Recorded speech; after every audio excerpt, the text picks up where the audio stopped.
We now know that Hamas is threatening to execute an Israeli civilian hostage every time that an airstrike hits Gaza civilians in their homes without warning.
will win.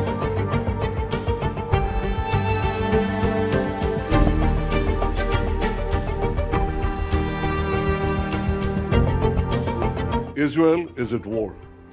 We didn't want this war. It was forced upon us in the most brutal and savage way. But though Israel didn't start this war, Israel will finish it. Once the Jewish people were stateless. Once the Jewish people were defenseless. No longer. Hamas will understand that by attacking us, they've made a mistake of historic proportions. We will exact a price that will be remembered by them and Israel's other enemies for decades to come. The savage attacks that Hamas perpetrated against innocent Israelis are mind-boggling, slaughtering families in their homes, massacring hundreds of young people at an outdoor festival, kidnapping scores of women, children, and elderly, even Holocaust survivors. Hamas terrorists bound, burned, and executed children. They are savages. Hamas is ISIS. And just as the forces of civilizations united to defeat ISIS, the forces of civilization must support Israel in defeating Hamas. I want to thank President Biden for his unequivocal support. I want to thank leaders across the world who are standing with Israel today. I want to thank the people and Congress of the United States of America. In fighting Hamas, Israel is not only fighting for its own people, it is fighting for every country that stands against barbarism. Israel will win this war. And when Israel wins, the entire civilized world wins.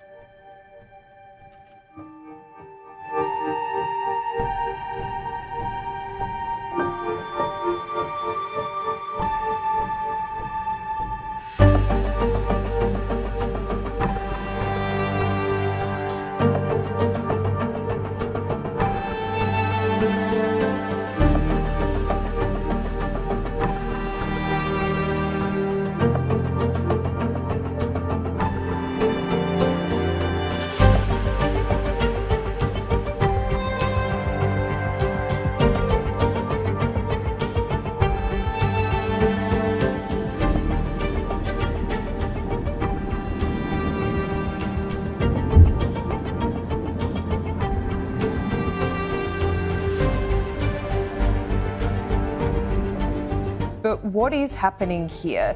This is more than just Hamas. What do you suspect has gone on behind the scenes in the lead up to this horrific attack?